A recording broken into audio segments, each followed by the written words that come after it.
essa é a minha primeira viagem ao Brasil. Eu estou muito animado de estar aqui.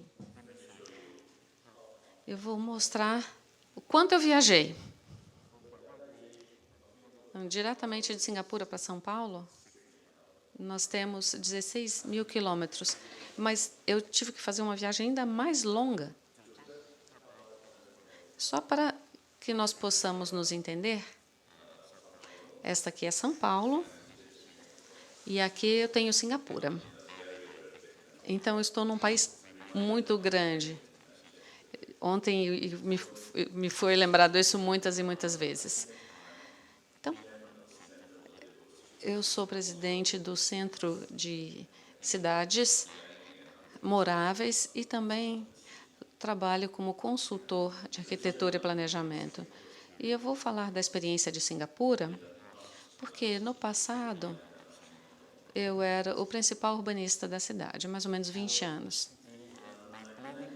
A minha carreira como urbanista é interessante, porque Singapura se tornou independente do governo britânico nos anos 60. E logo depois eu me envolvi com o governo, com moradias públicas e com planejamento urbano.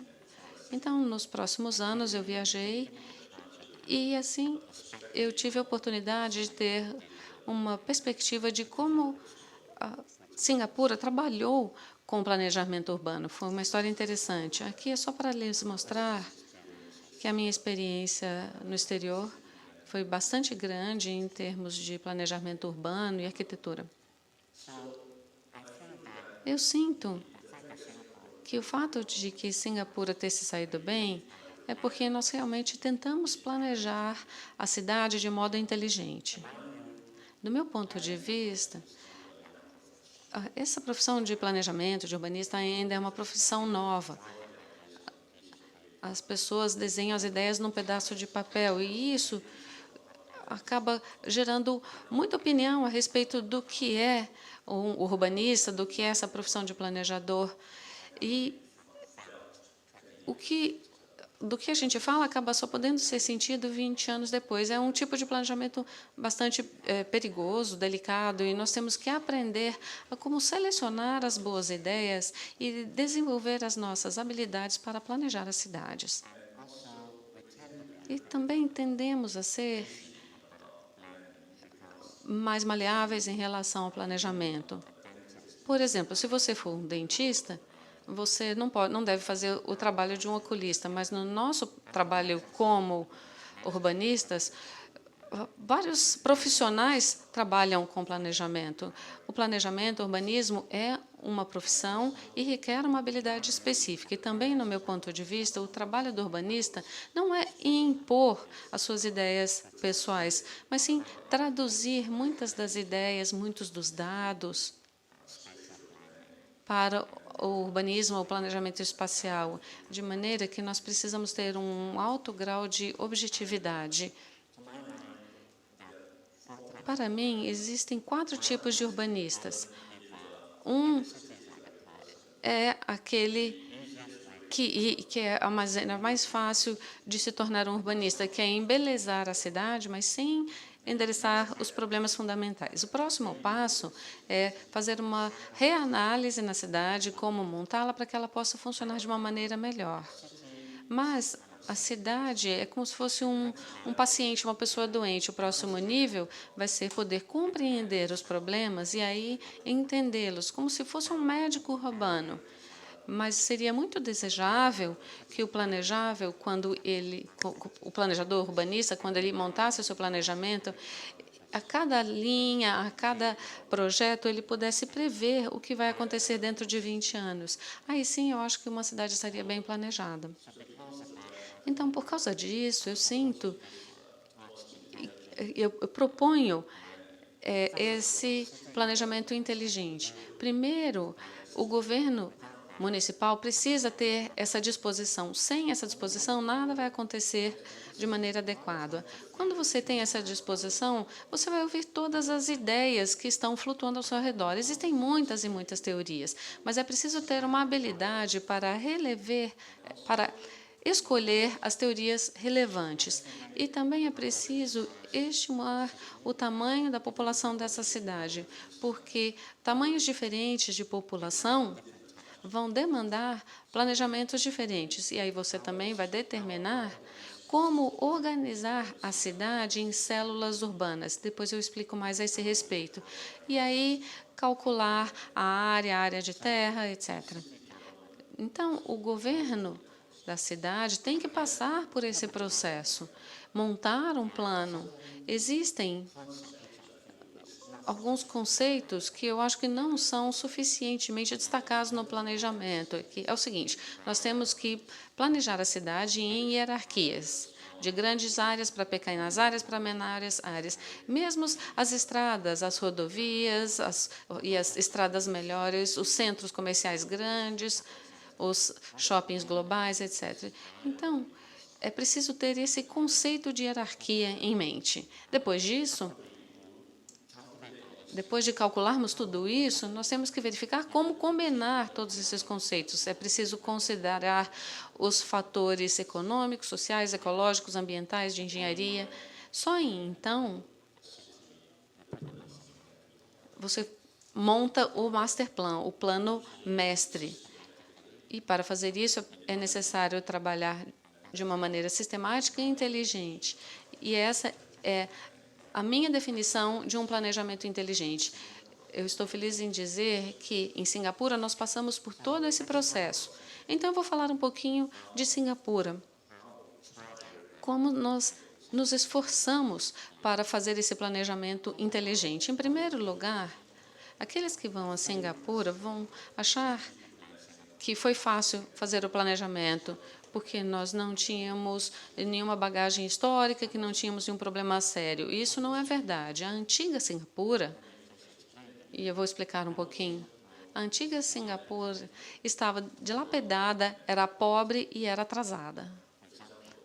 Por exemplo, em 1960, quando nós tínhamos 1,9 milhões de habitantes, 1,3 milhões de habitantes viviam nesse tipo de casas. Mas, em 95, isso desapareceu, por causa do planejamento inteligente. A área central de Singapura, em 1970, era assim. Mas aí nós tentamos melhorá-la.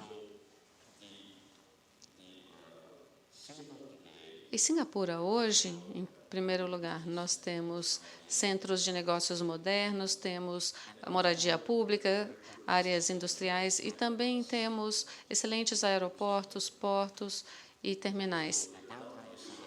Aquele centro que vocês viram antes, agora ficou assim. Todos os prédios com esse telhado vermelho são protegidos pela lei.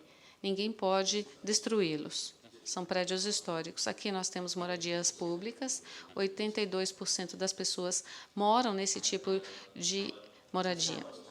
E, olha, então nós temos que também dar atenção a essa questão da proteção. Nós poupamos mais de 7.000 unidades de construções antigas, também protegemos as nossas selvas secundárias em espaços abertos e até o nosso ambiente subaquático, porque nós cuidamos da poluição aquática, de modo que a vida marinha pode sobreviver muito bem.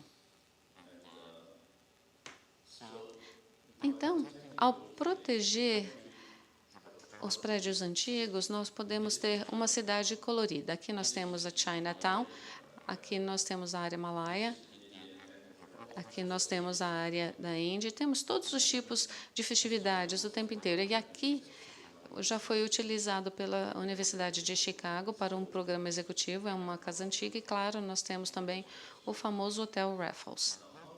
Agora, como nós transformamos a cidade? Bom, em primeiro lugar, nós queríamos que a cidade fosse especial, mas fosse tropical, e também fosse uma cidade de excelência. Depois nós acrescentamos as seguintes questões. Nós queríamos uma cidade saudável e bonita, em que as pessoas pudessem viver, trabalhar, brincar e se mover.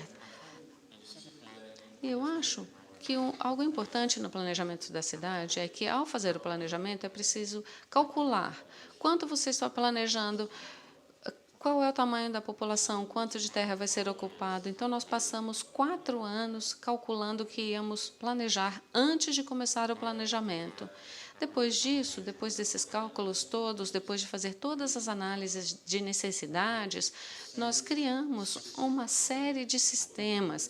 Isso significa, para tipos diferentes de usos, nós utilizamos subsistemas.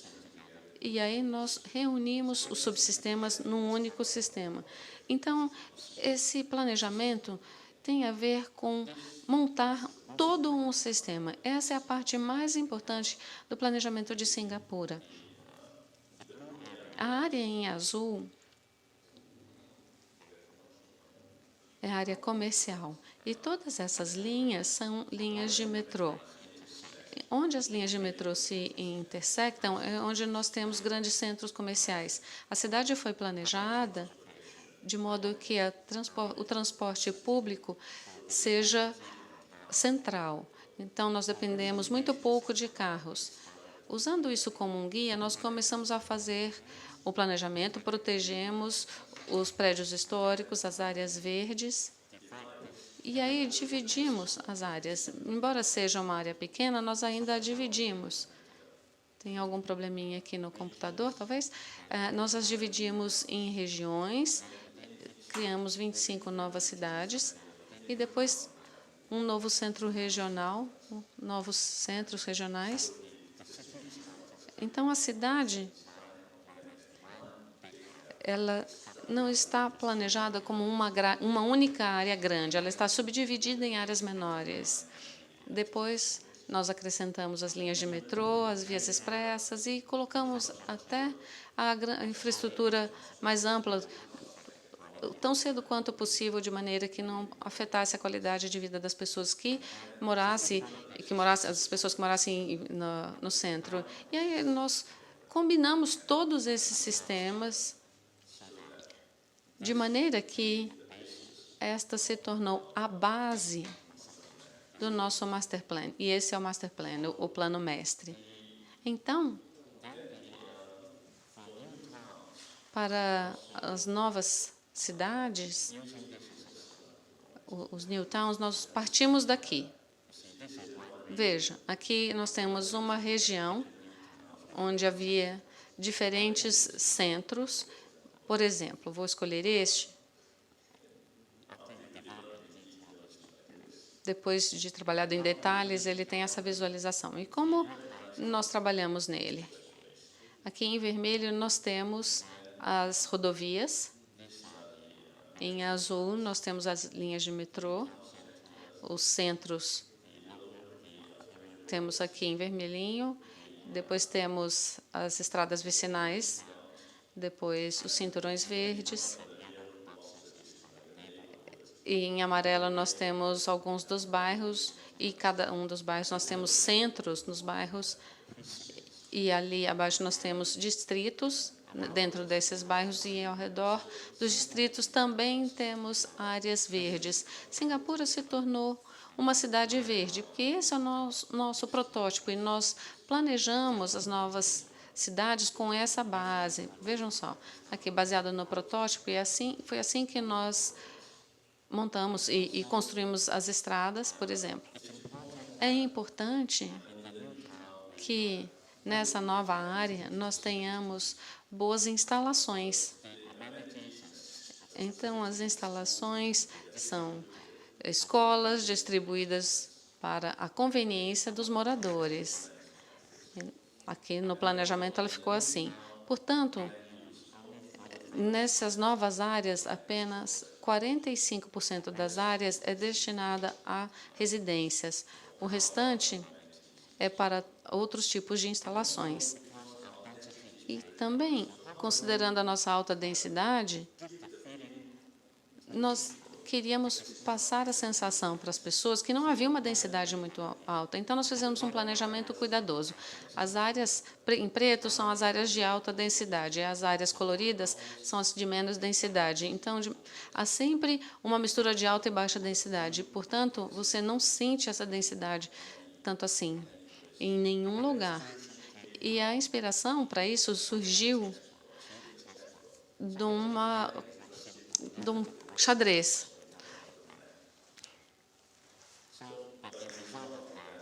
Mas o resultado é esse. Esse é um dos projetos conjuntos habitacionais mais recentes. Percebam que, embora estejamos planejando para algo novo, tentamos capturar um pouco o sabor local. Por exemplo, o telhado veio inspirado nessas antigas vilas malaias. Então, temos um pouco daquele toque histórico. E quando temos que lidar com uma cidade muito grande, o protótipo, criação de um bom protótipo inteligente e racional e aplicar no local é como se fosse um controle de qualidade. E ao fazer isso, eu vou mostrar também a distribuição de densidade alta e baixa. Você cria essa ilusão de uma densidade não tão grande, porque talvez vocês não tenham isso no Brasil, mas na Ásia toda nós temos que lidar com esse problema da alta densidade. Como ter uma alta densidade sem senti-la tão fortemente? É sempre um desafio. No caso das habitações, conjuntos habitacionais, nós criamos uma comunidade com uma série de serviços, com um bom ambiente, com ecologia, proteção da ecologia, bom acesso e boas de morar. Vamos passar agora. Quais foram as principais conquistas? Por exemplo, em 1960, a população por quilômetro quadrado era de 3.000 habitantes. Agora, são 7.580 habitantes por quilômetro quadrado. Eu gostaria de dizer que, quando enfrentamos esse problema da alta densidade, nós devemos ter a força de vontade para garantir que, apesar disso, a qualidade do meio ambiente continue a melhorar. E nós demonstramos que isso é possível. Apesar da alta densidade populacional, nós temos no eixo X a morabilidade, no eixo Y a densidade populacional urbana. E nós temos Singapura lá em cima, com alta densidade e uma cidade muito habitável. Então, os outros índices de um planejamento inteligente, Singapura está classificada com melhor qualidade de vida e habitabilidade na Ásia. É também business friendly, quer dizer, amigável para negócios. É um país o mais amigável para os negócios no mundo. E apesar de todo esse trabalho, nossos esforços, é um grande centro comercial e de negócios. Estamos entre as 10 melhores vidas noturnas do mundo. Nós sabemos trabalhar duro e também nos divertimos bastante. Ou seja, temos uma boa ecologia, protegemos os nossos recursos, temos um bom ambiente para se viver e a infraestrutura funciona bem, o trânsito flui. E desde 1960 até 85, nós atingimos isso. Não há mais pessoas desabrigadas, não há guetos de pobreza, sem concentração de pessoas pobres, e também nenhum grupo étnico restrito a uma certa área. Com relação à economia, 93% das pessoas são cidadãos com residência permanente, que são donos das suas casas, ou apartamentos, no caso, a maioria. A cidade é segura, simples, confortável, conveniente. Uma coisa interessante é que, quando você planeja cuidadosamente, especialmente num local pequeno como Singapura, atingimos algo que foi bem surpreendente. Nós somos a segunda maior cidade de refino de petróleo, embora não tenhamos esses recursos, 30 campos de golfe, e é muito importante para proteger também, temos muitas vias aéreas. Em resumo, eu diria, foi feita uma pesquisa dizendo que Singapura é uma cidade muito feliz. Ao olhar em retrospecto, eu diria que, se eu tivesse que resumir a história de Singapura, o céu em azul claro e o mar em azul escuro. Eu acho que é muito importante ter bons líderes, e a nossa preocupação inicial era a sobrevivência.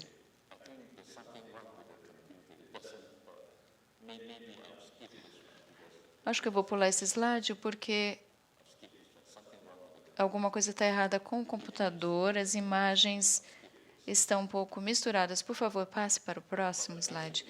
Mas, basicamente, a conclusão é que, para que uma cidade funcione bem, essa liderança política e o compromisso e a vontade política é muito importante. E em Singapura nós temos isso. Essa liderança é muito importante para repensar o problema e ter a coragem de fazer coisas que talvez estejam contra a tendência mundial.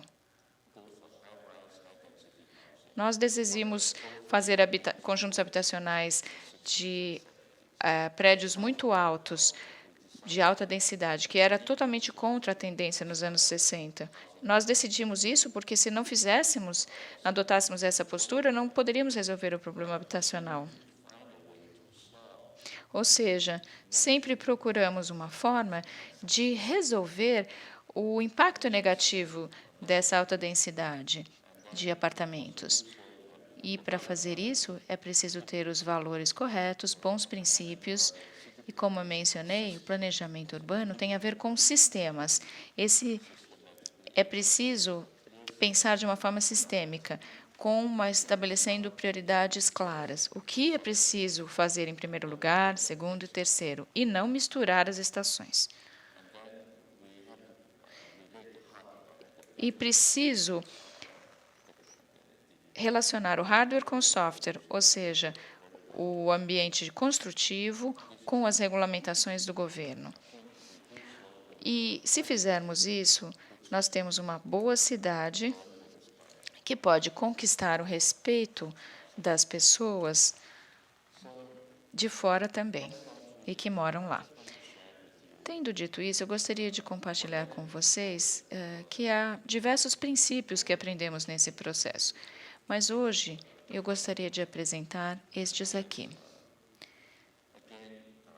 Mais uma vez, eu gostaria de ressaltar que a nossa abordagem de planejamento é um planejamento urbano inteligente. Não chique ou bacana, mas sim de forma inteligente. E isso é um conceito muito importante. As pessoas não mencionam muito. É que preciso dividir a cidade em pequenas células ou unidades urbanas e resolver o problema localmente. Mas é claro que o sistema total deve ser racional. E em Singapura, como nós implementamos esse plano diretor? Esse aqui vocês já viram mais anteriormente. É importante planejar a cidade de forma racional, analisando tudo, desenvolvendo nossas habilidades para isso. E um dos principais fatores nessa cidade inteligente é tentar calcular a população para ver como nós podemos subdividir a cidade. Por exemplo, em muitos dos livros, textos de planejamento urbano, nós temos novas cidades. Isso, tudo bem, quando a população era de 2 a 3 milhões de habitantes, por volta da Segunda Guerra Mundial. Mas agora, as cidades têm 30 milhões de habitantes, e esse conceito de que embaixo da cidade você tem uma nova pequena cidade, não se aplica mais.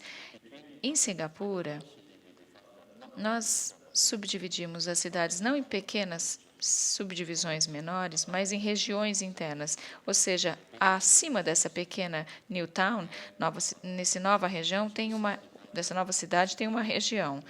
E depois, a cidade, então, é subdividida em regiões e depois em distritos menores.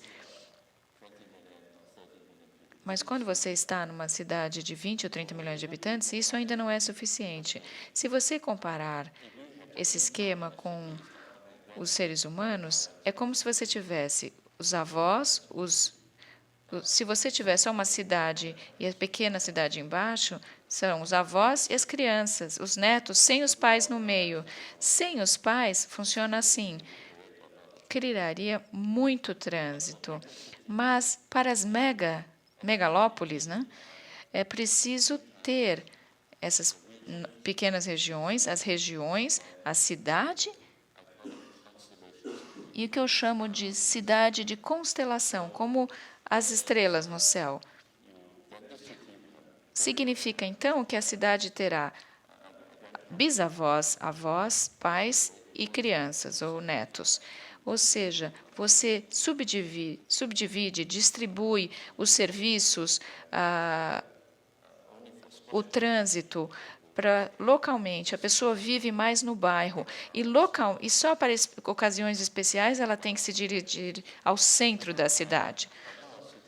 Sem isso, muitas cidades são planejadas assim, sem nenhuma segregação hierárquica, e assim cria-se muito trânsito, perda de tempo nas ruas, nas estradas, com uma baixa qualidade de vida. Em Singapura, fizemos assim. Ao planejar a cidade, o mais importante é ver o potencial de população. Depois, nós precisamos criar essas células urbanas com base nisso, porque dependendo do tamanho da população, as capacidades suportadas são diferentes. Quanto menos gente, menos serviços ou instalações são necessárias. Mas é preciso começar, então, com essa projeção populacional e depois subdividir o espaço em células urbanas. Algumas pessoas dizem, mas como é que eu posso aplicar esse princípio em outros países? Por exemplo, esse é um projeto na Rússia. Não só no nível da nova cidade, New Town, mas o governo de Kazan está agora construindo essa nova cidade, ou esse novo distrito, que tem esse aspecto. Porque na Rússia há pouca gente com terrenos muito grandes, não é necessário ter prédios muito altos. Então, foi muito bom desenhar edifícios baixos nas comunidades. E sair um pouco daquele meus projetos, normalmente de edifícios muito altos. Esse outro projeto na China, esse é como se fosse uma região com 5 novas cidades. O plano original era esse, que não respeitava muito os aspectos, as características do terreno. Esse é o plano final que eu produzi e eu estou desenvolvendo agora esse plano.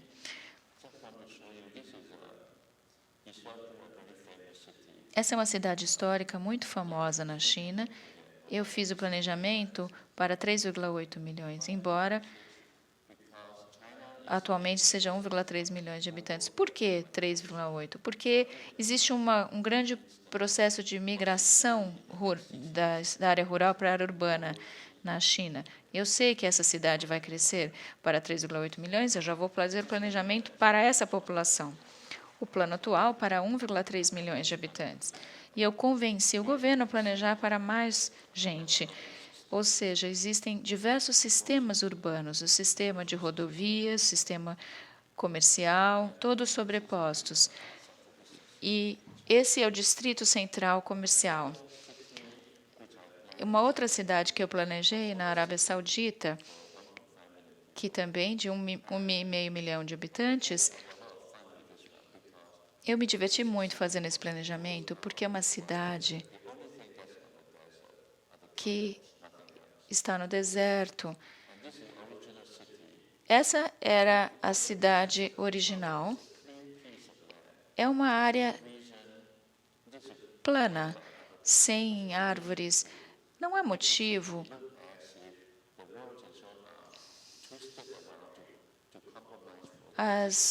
não é necessidade de fazer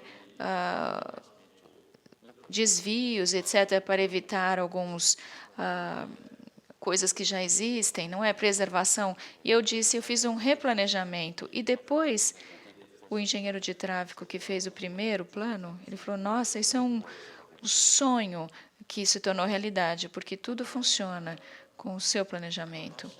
E atualmente, eu estou fazendo um planejamento de Xi'an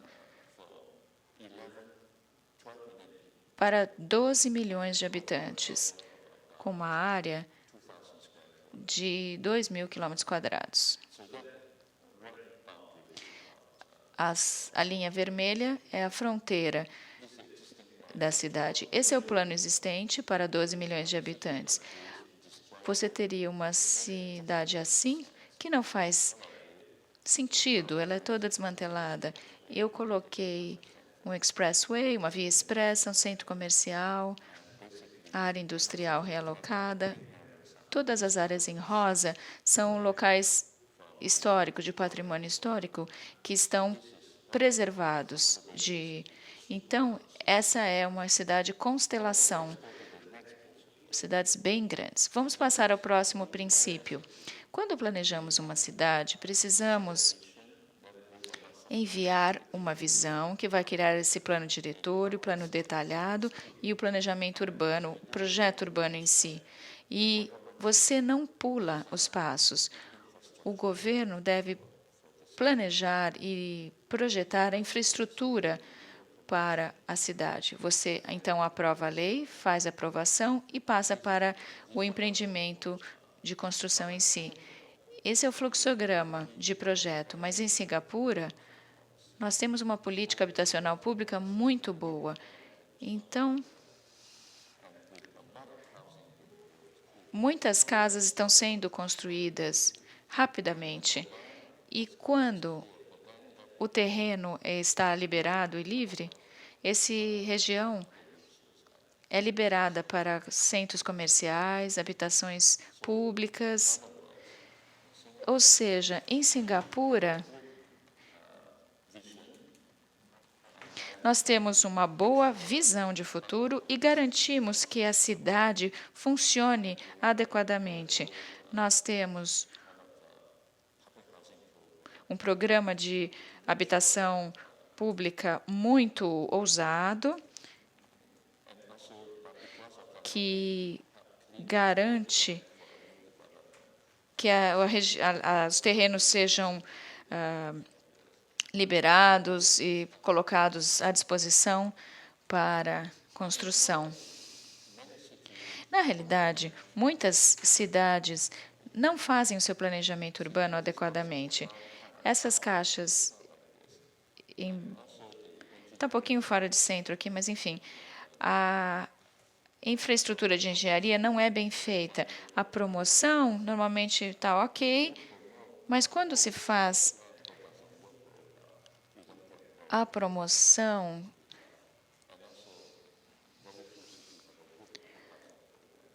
é preciso a promoção ser feita bem feita, porque o marketing e a ideia, que as pessoas comprem aquela ideia é muito importante. Nós precisamos de bons planos e também de processos eficazes para atingir as 3 palavras que toda cidade precisa: velocidade, quantidade e qualidade, para se desenvolver rapidamente, mas com boa qualidade. E Singapura, com esse processo de urbanização sólido, nós conseguimos atingir esses 3 objetivos de urbanização. O planejamento total, o processo total de planejamento. quais são os 3 fatores críticos? Em primeiro lugar, o político da cidade, o prefeito, no caso, deve enviar uma boa visão. Os planejadores urbanos, os urbanistas têm que fazer um plano diretor muito interessante, muito bom e detalhado também. Eu não posso falar tudo porque não tenho tempo suficiente, mas o que eu acho mais importante é que para criar um plano diretor importante, um plano detalhado também, a ideia principal é chegar na máquina perfeita para se morar. Ela tem que funcionar de forma perfeita, mas para que ele seja bonita, você tem que tratar o terreno com sentimento e estabelecer um relacionamento com aquele terreno, com a terra. Ou seja, nós temos que ter o valor certo, com uma abordagem científica certa e a boa abordagem científica e artística. E se alguém me perguntasse quais são os princípios-chave de um bom planejamento urbano, eu diria que é preciso ter um coração humanista, uma cabeça cientista e um olho artístico. Ou seja, o coração humanista, rapidamente, nós olhamos o planejamento urbano, trânsito, infraestrutura, sociedade, serviços, ecologia, ambiente, questões econômicas, educação, cultura e entretenimento. E a última coisa que queremos fazer é criar marcos, os landmarks, porque os landmarks eles surgem naturalmente depois dos 10 itens anteriores.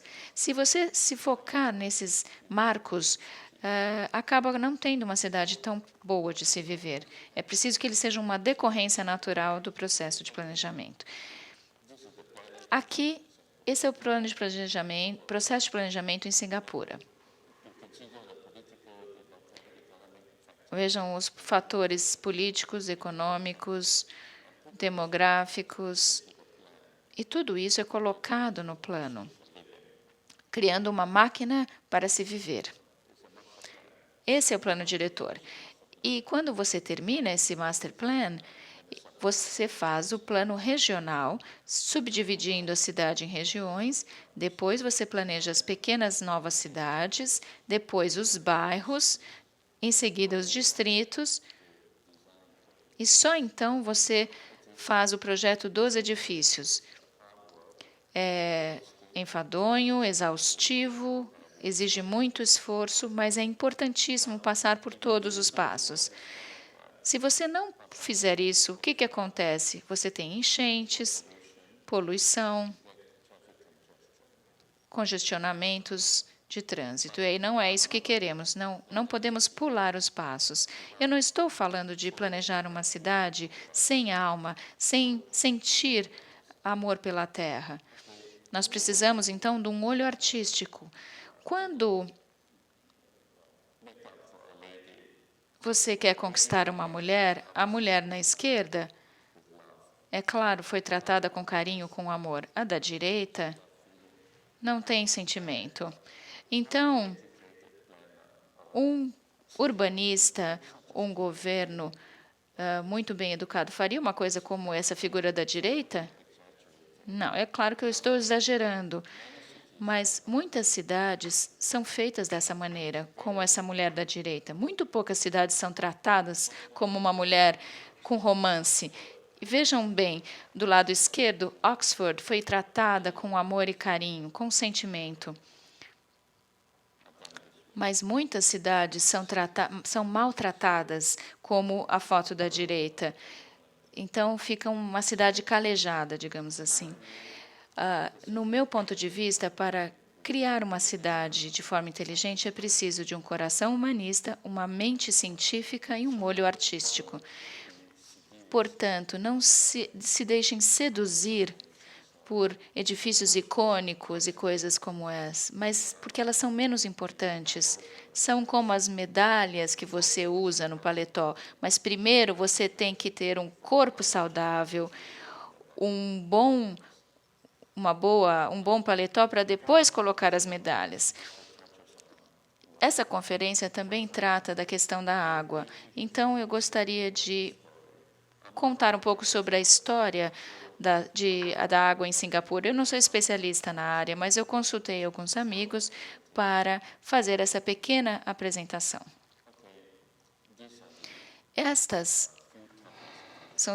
Esses são os tópicos que eu gostaria de tratar sobre a água, rapidamente. Assim como o planejamento urbano, os compromisso e a vontade dos grandes líderes para resolver o problema da água é muito importante. Neste caso, o senhor Lee Kuan Yew, desde o início, desde os anos 60, já estava determinado a transformar Singapura em uma cidade autossuficiente em fornecimento de água, embora não tivéssemos água. Hoje, em Singapura,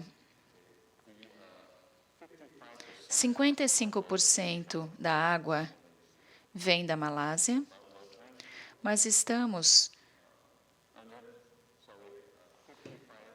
Desculpe.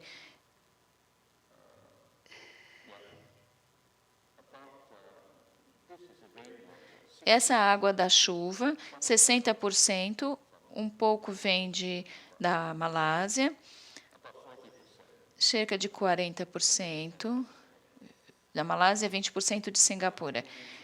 Até 2030, nós queremos aumentar o montante de New Water e dessalinização. O que é essa New Water? É uma água do mar que é convertida em água potável.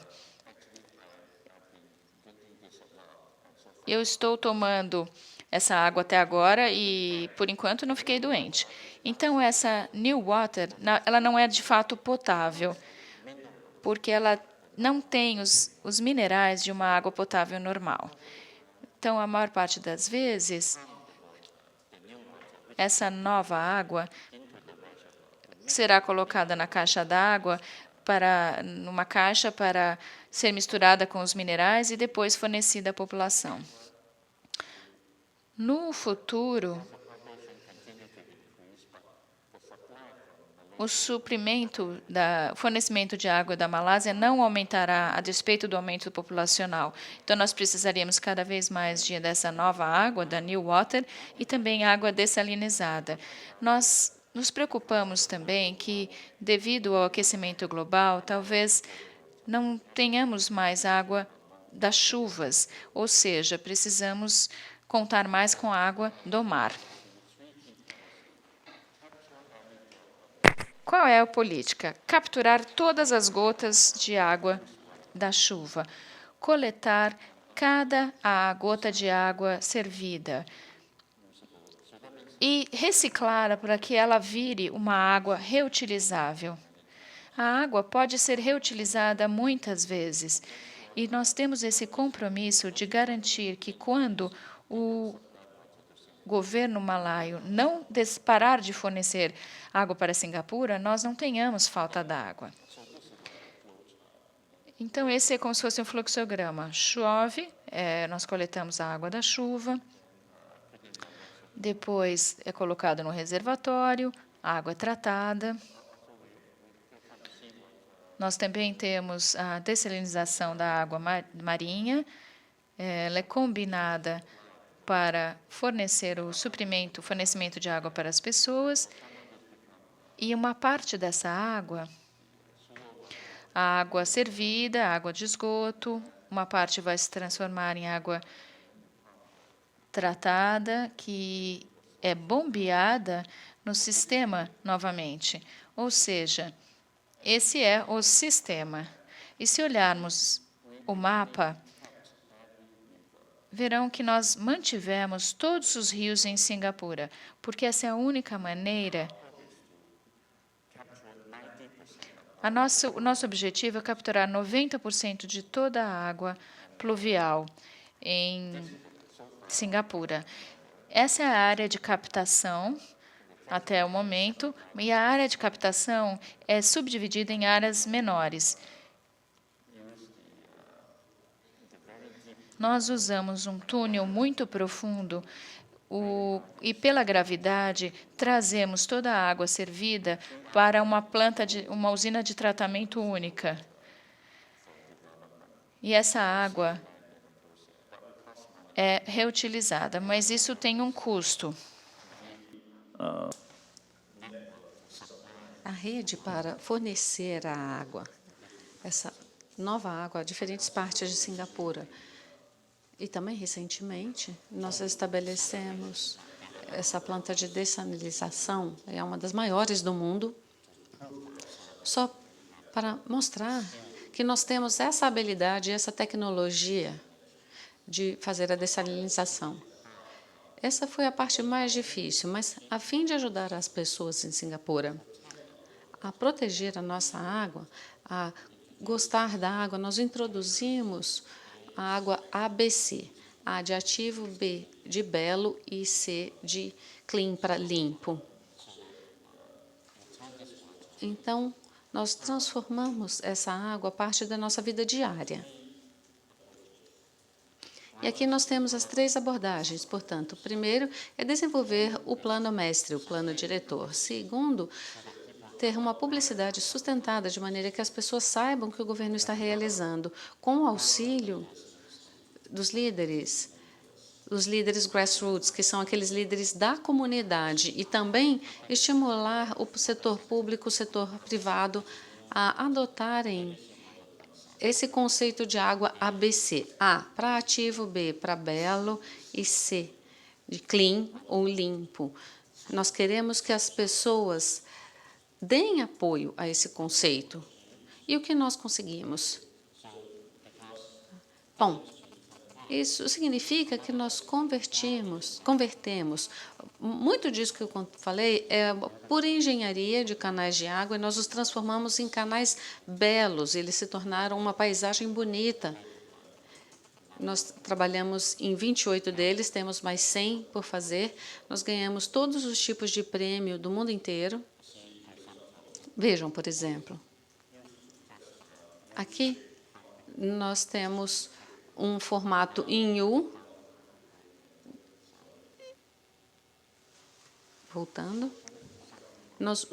Era uma parte de concreto e nós transformamos a região numa área que as pessoas possam utilizar. Existem várias comunidades como essas que foram realizadas. E aqui atrás dessa paisagem vocês veem moradias públicas.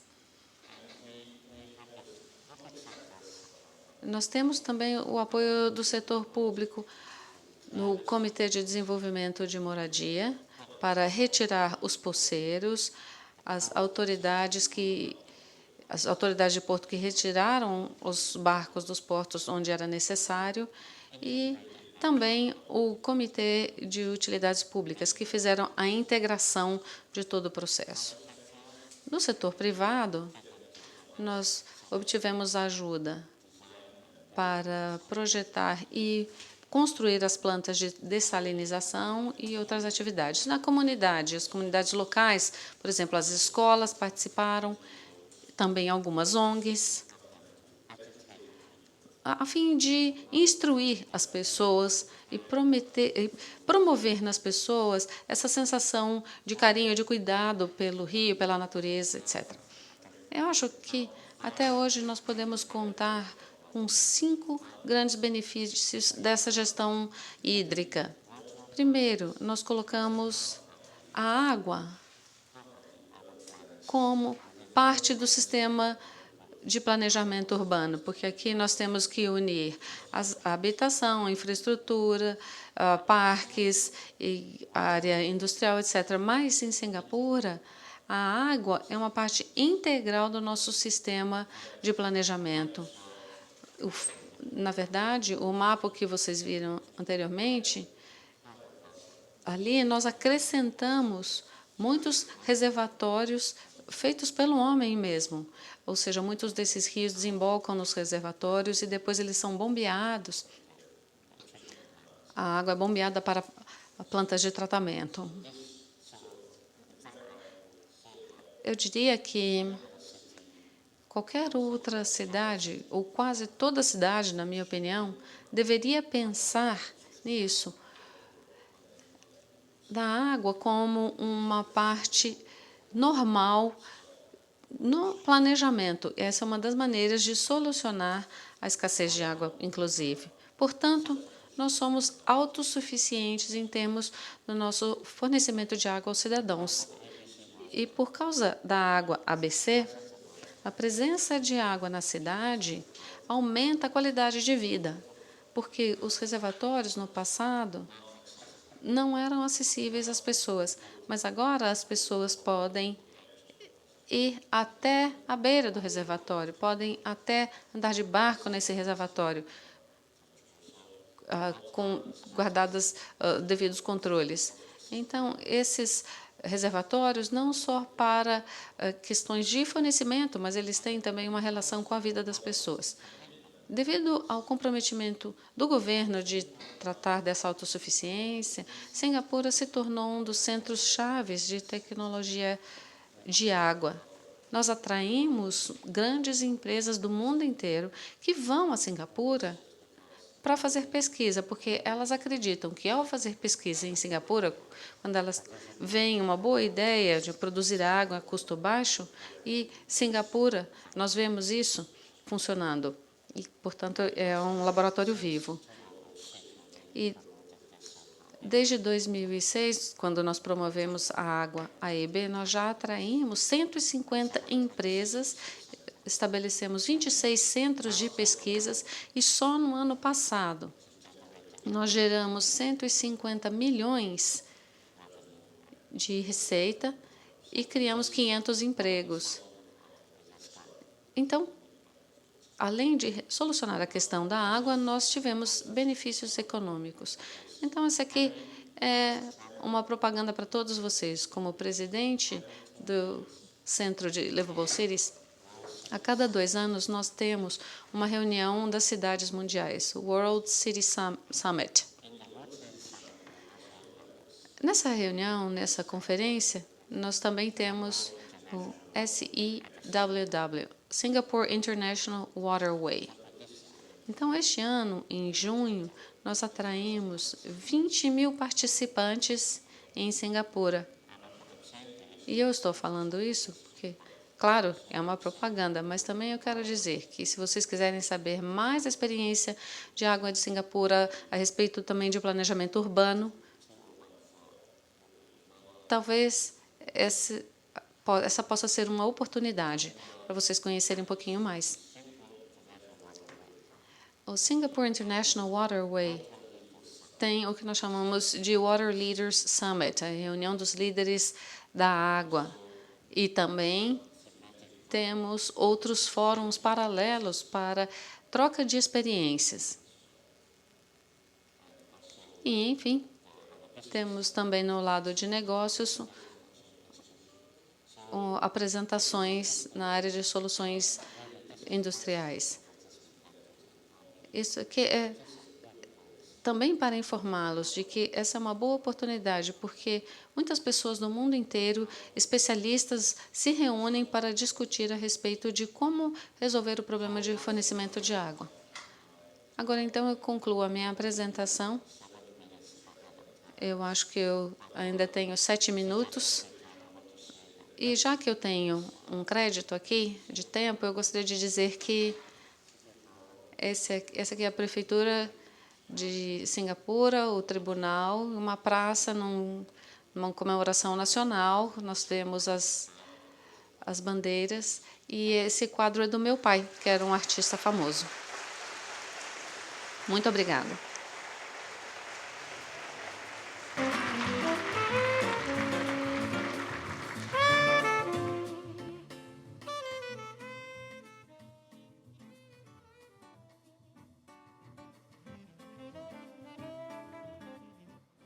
Bom, nós vamos abrir para perguntas. Quem quiser fazer perguntas, peço que faça por escrito e encaminhe às recepcionistas.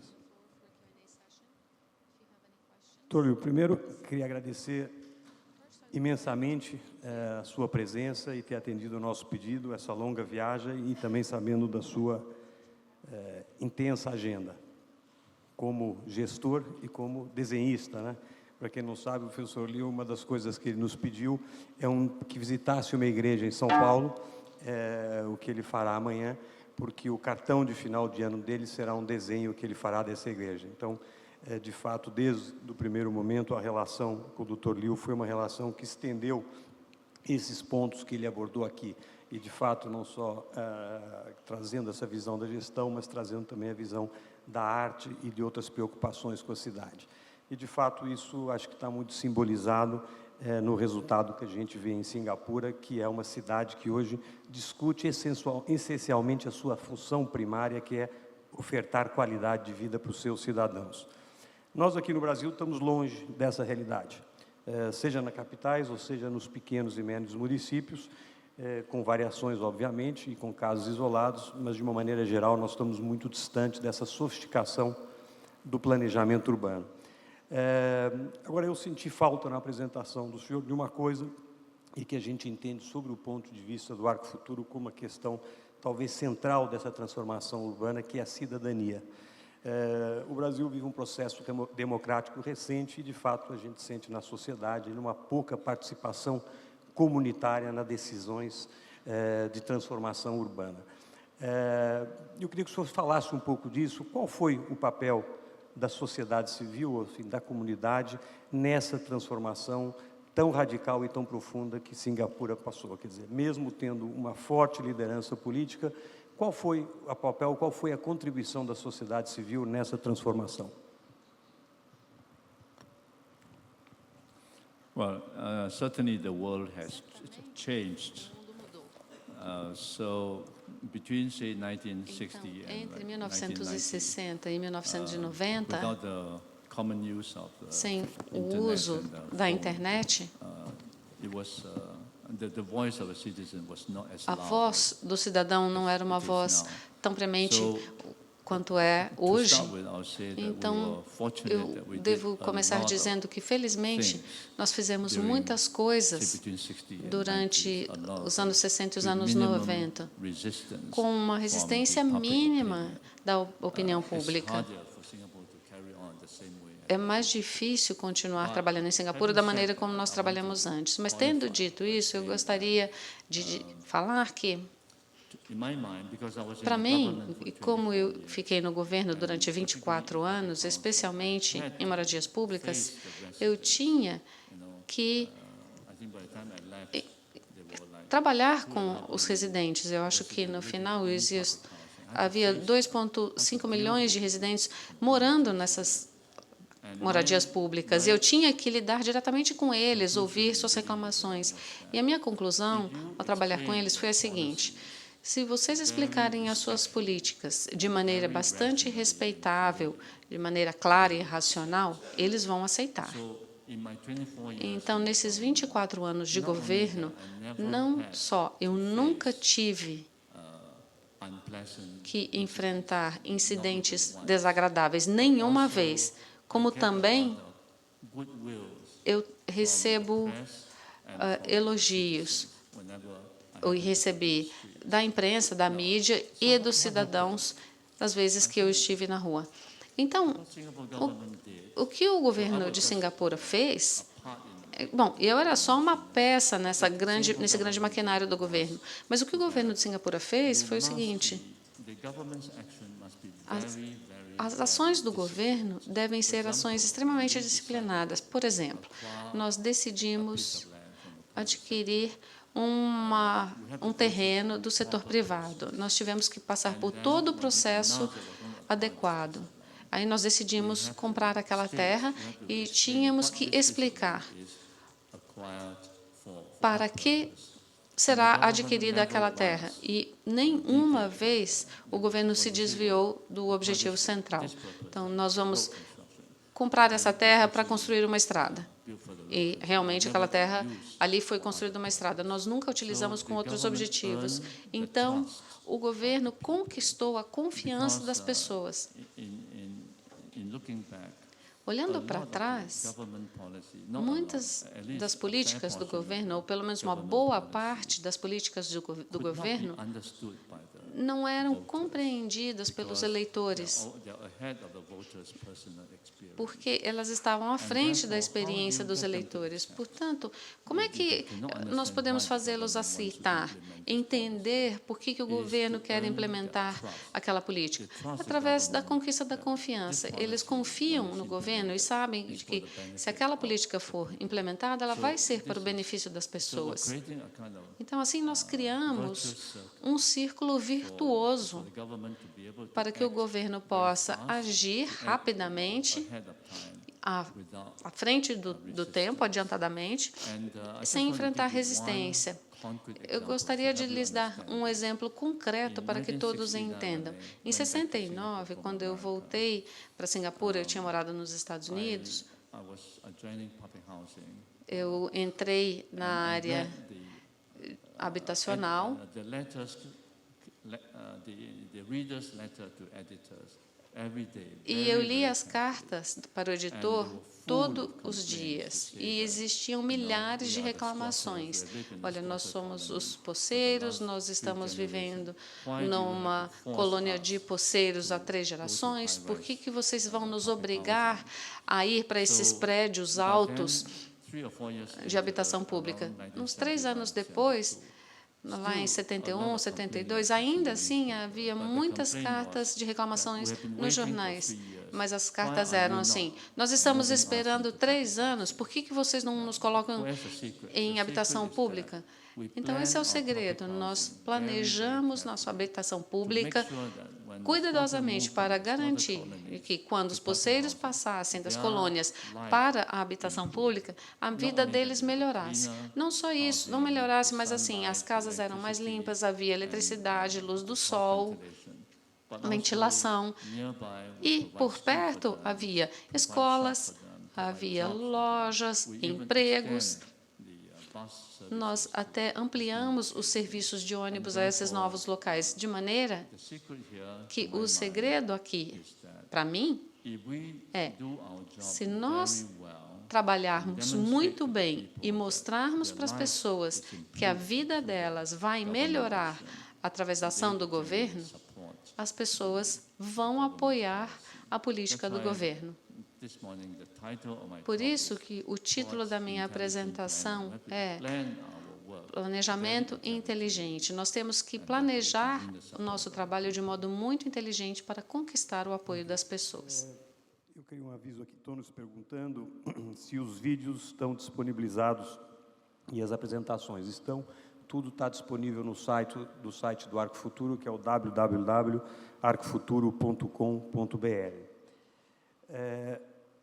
Nós temos aqui na verdade 3 perguntas que endereçam a mesma questão, e eu queria aproveitar porque elas falam sobre o financiamento e sobre essa grande transformação urbana.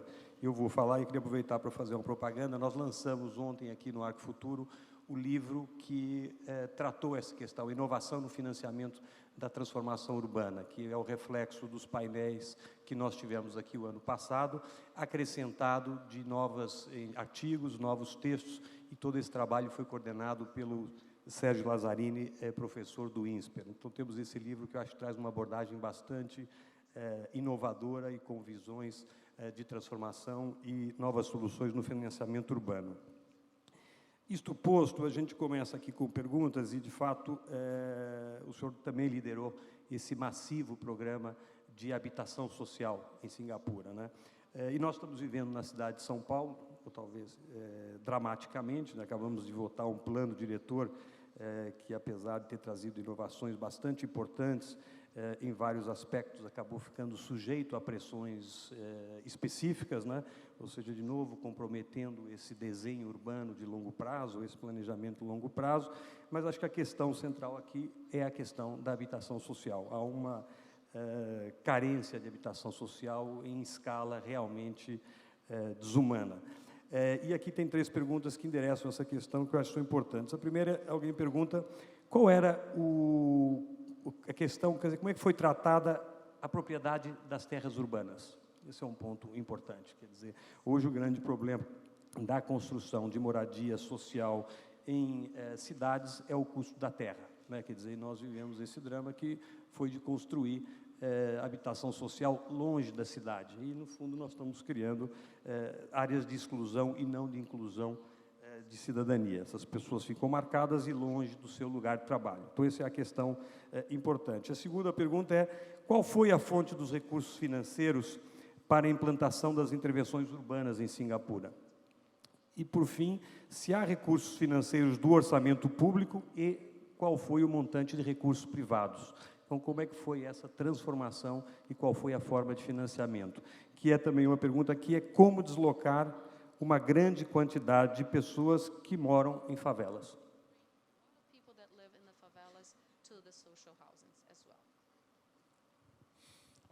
Okay. In 1960, when we Em started, 1960, the como vocês já viram, nós tínhamos muitos poceiros. Então, basicamente, a cidade estava concentrada bem na área central. E também a área central, ali também havia muitos poceiros. Então, quando nós começamos a fazer a habitação popular, ela era feita também nos arredores da cidade.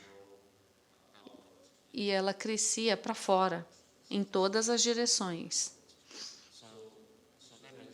Isso significa que os poceiros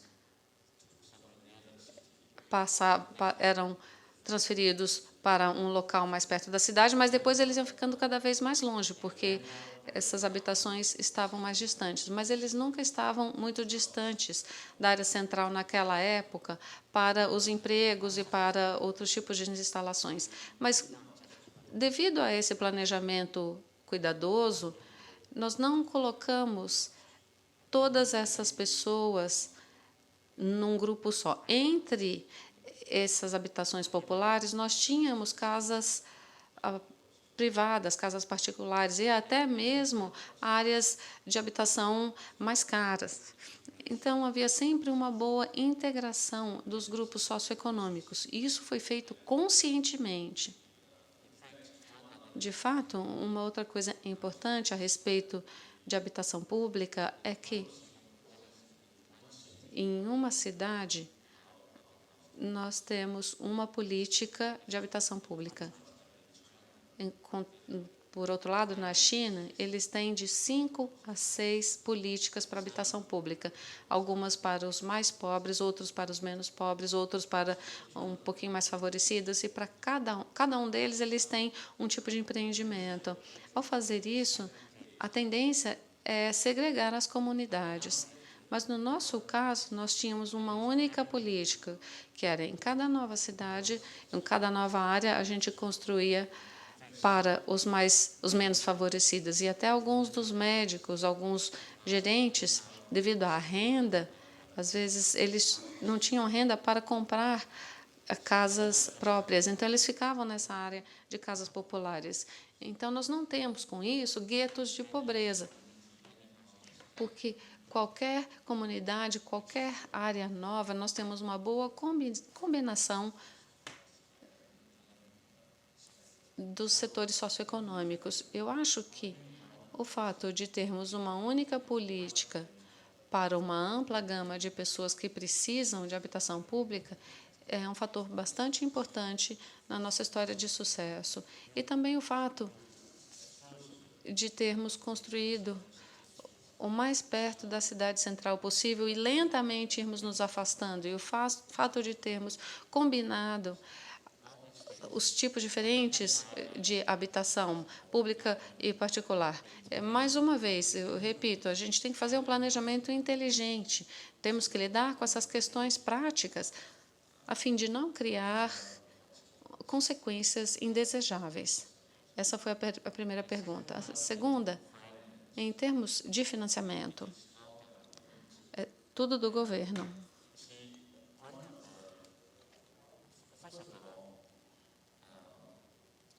Bom, em primeiro lugar, nós temos que agradecer o governo da colônia britânica, que deixou duas coisas. Primeiro, as multinacionais, que já se encontravam em Singapura em 1960.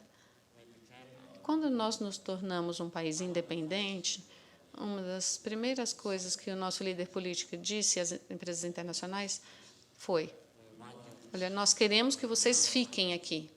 Nós não queremos que vocês nacionalizem as suas empresas. Em muitos outros países coloniais, antigos países coloniais, quando eles se tornavam independentes, a primeira coisa que eles faziam era nacionalizar as empresas estrangeiras. Nós não fizemos isso. E mais, nós os garantimos que queríamos que eles ficassem, que eles contribuíssem com as nossas atividades econômicas. Então, essa foi uma coisa que nós fizemos que foi certa. E segundo, o governo britânico também deixou um sistema de tributação bastante eficiente.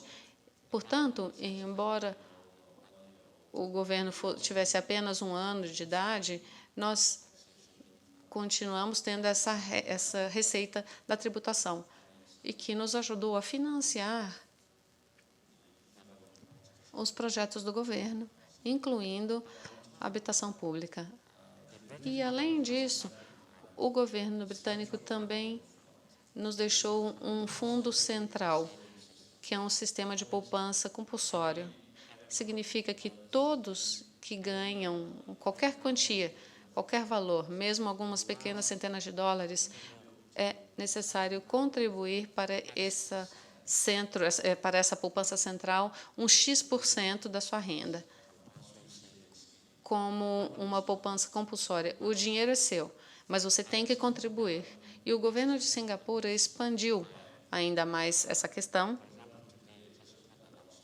Bom, resumindo, hoje, se eu ganhar $1.000 todos os meses, no fim de cada mês eu tenho que contribuir com 16%, ou seja, $160 para esse fundo de poupança. E o meu empregador tem que contribuir com 18%, $180. Isso significa que, se eu ganho $1.000, todo mês eu vou ter lá $140 no meu fundo de poupança. Com isso, é possível que as pessoas comprem a habitação pública nesses... E tem um prazo de pagamento de 25 anos. E com a habitação pública, como vocês já viram, nós não só construímos lares, mas também lojas, fábricas, etc. A nossa política é que nós temos que garantir que as pessoas que aluguem as nossas fábricas, as nossas lojas, paguem o valor de mercado. Isso significa que o governo lucra com essas lojas e essas fábricas. E também eles devem pagar valor de mercado para as peças de carros, porque eles vão ganhar aí também. Ou seja, existe um sistema financeiro completo, e com esse sistema o governo pôde financiar os subsídios da habitação pública. De novo, é um esquema bastante inteligente. Eu não sou economista, não sei explicar mais, mas só quis lhes dar uma ideia de que essas coisas são consideradas desde o início, foram consideradas desde o início, para que nós pudéssemos fornecer habitação pública. Então, não houve nada em termos de financiamento do setor privado. Uma sugestão, um convite, para o senhor passar um dia na prefeitura, na verdade, aqui em São Paulo. Na verdade, ele vai passar. O doutor Liu tem uma audiência com o prefeito, Fernando Haddad, e com o secretário de Desenvolvimento Urbano, Fernando de Melo Franco. Então, isso já está acertado. Nós temos aqui uma série de perguntas sobre água, e eu vou juntá-las, porque, infelizmente, é a nossa última pergunta, embora eu tenha recebido aqui várias perguntas muito interessantes. E aqui uma das coisas que nós discutimos ontem foi muito a questão civil, que para a recuperação, para enfrentar a crise da água, uma das coisas a ser feitas no curto prazo é a perda, o volume de perda, o percentual de perda de água na canalização para abastecimento.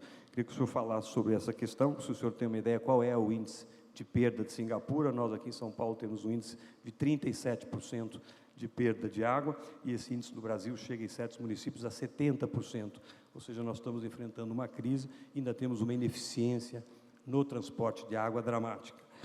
E temos aqui outras perguntas ainda relativas que como Singapura enfrenta as questões de poluição da China, seja de água e de ar, quer dizer, como os senhores estão se preparando para essa resiliência dessa questão, e como vocês enfrentaram a questão de limpar a água e os rios, sendo que foi uma cidade que criou um nível de adensamento bastante acentuado. E como fazer a boa convivência dos cursos de água das cidades, né?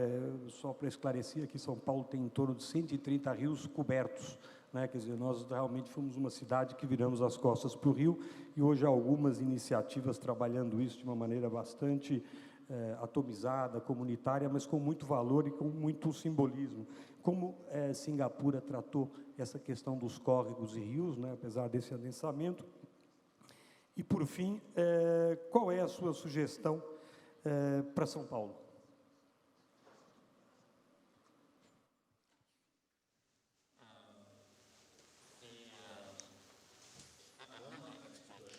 Eu não sou especialista em água. And that is E, em primeiro lugar, por causa dos conjuntos habitacionais em larga escala, em massa, nós podemos utilizar isso para reorganizar essas cotas. Então, ou melhor, para acabar com esses assentamentos em 10 anos. Esses são os assentamentos irregulares.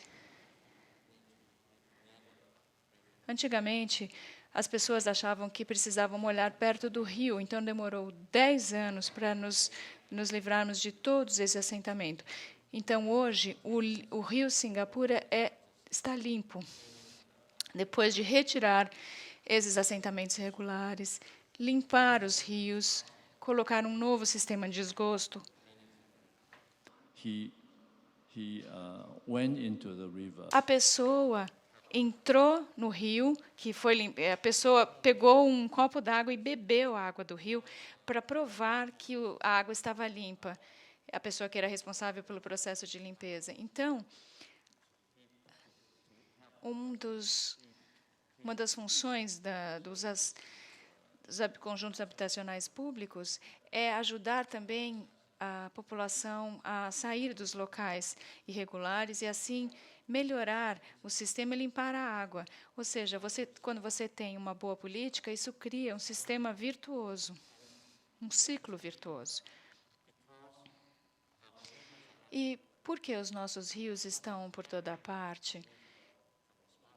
E esse rio pequeno que chega no rio maior, é preciso criar alguns reservatórios novos para que os pequenos rios chegassem até os reservatórios. Atualmente, 60% a 70% da água pluvial é mantida e só 30% vai para os mares.